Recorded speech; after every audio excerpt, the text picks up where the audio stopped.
Setelah makan malam, Suchen mengeluarkan sebotol kecil cairan stalaktit putih susu. "Suhan, ini adalah produk kesehatan yang saya beli di toko. Anda harus meminumnya." "Apa ini?" Suhan mengambilnya dengan rasa ingin tahu dan mencicipinya. Itu sedikit manis tapi rasanya enak. Begitu dia meminumnya, Suhan merasa hangat dan nyaman.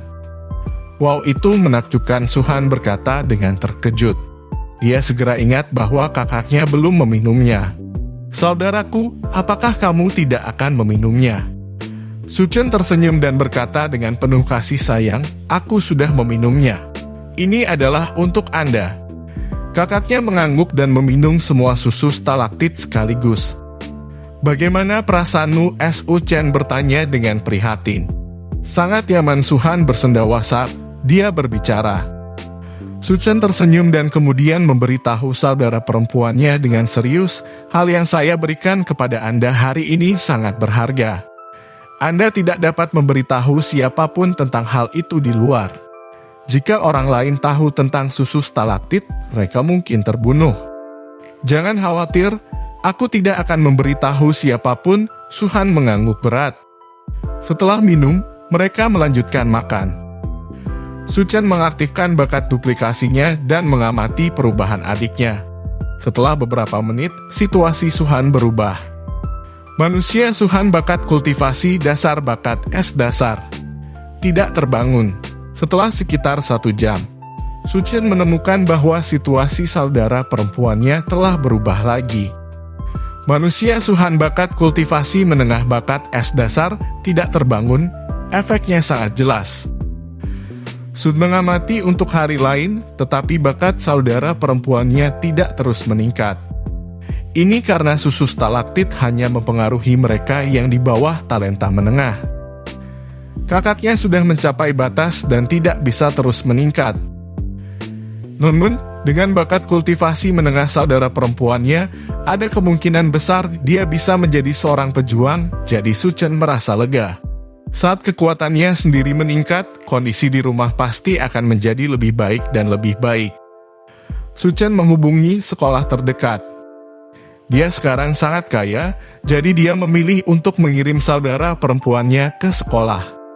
Tinggal di rumah sepanjang hari, sangat mudah baginya untuk menjadi autis. Kakak perempuannya baru berusia 13 tahun.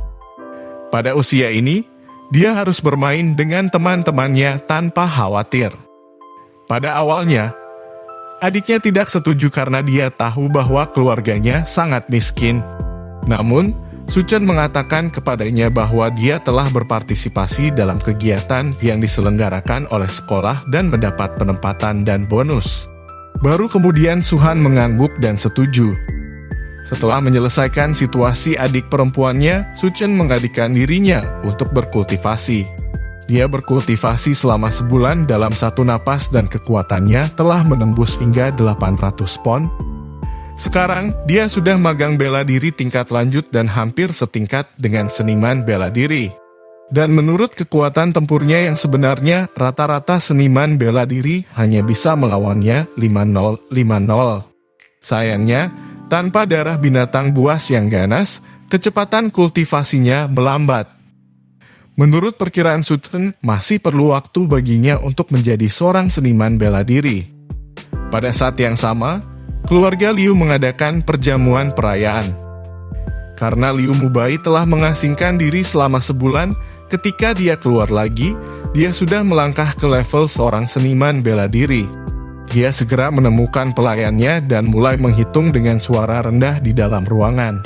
Penatua Li, bagaimana penyelidikannya orang tua yang berdiri di sampingnya adalah pelayannya, Le Sheng. Ia adalah seorang seniman bela diri tingkat rendah yang biasanya membantu Liu Mubai dengan pekerjaannya.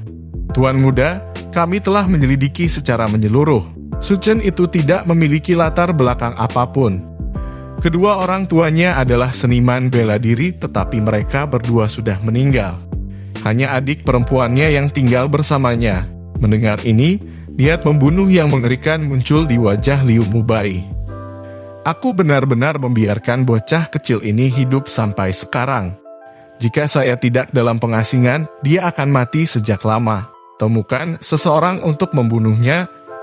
Ekspresi Lee Seng berubah drastis saat mendengar kata-kata Liu Mubai. Tuan muda, Anda ingin membunuhnya di pangkalan.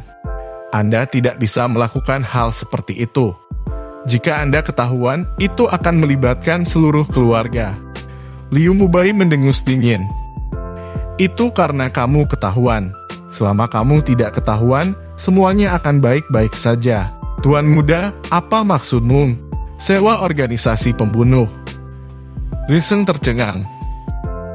Memang ada pembunuh seperti itu di pangkalan Taichu yang disebut pembunuh bayangan.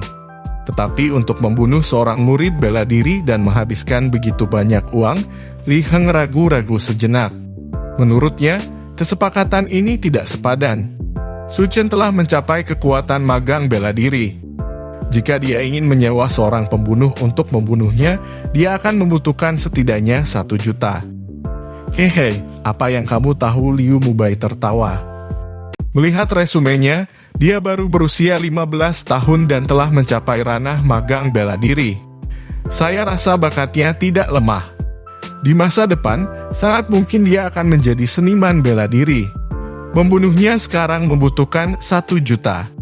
Tetapi ketika dia menjadi seorang seniman bela diri, membunuhnya kemungkinan besar akan menelan biaya 10 juta yuan. Jadi menurut Anda, itu sepadan? Tuan muda, saya mengerti. Lee Seng mengangguk berulang kali. Aku akan pergi dan menghubungi organisasi pembunuh segera. Setelah mengatakan itu, Li Heng pergi. Hanya Liu Mubai yang tersisa di kamar memikirkan sesuatu. Pembunuh bayangan.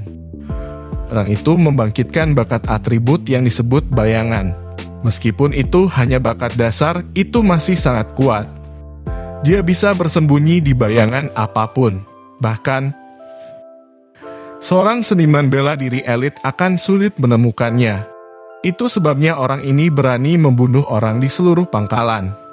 Menurut pemahaman Liu Mubai tentang Shadow Assassin, tidak mungkin dia gagal dalam membunuh Su Chen.